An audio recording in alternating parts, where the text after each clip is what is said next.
المقطع الذي سنشاهده كاملا الآن تجمع وفوضى في أحد الأسواق بعد افتتاحهم لفرعهم الجديد في جدة. طبعا أعلن هذا الفرع عن عروض كبيرة جدا وخصومات، مما أدى إلى تجمع المواطنين والوافدين في السوق أو فرعهم الجديد. وكما نشاهد حدث زحام وفوضى كبيرة جدا في الفرع.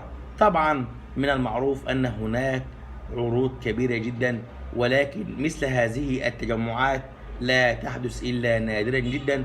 في النهاية أنتظر تعليقاتكم على هذا المقطع، ولا تنسوا أحبابي الاشتراك في القناة وتفعيل زر الجرس، وذلك لمتابعة كل ما هو جديد على مدار اليوم والساعة. شكرا.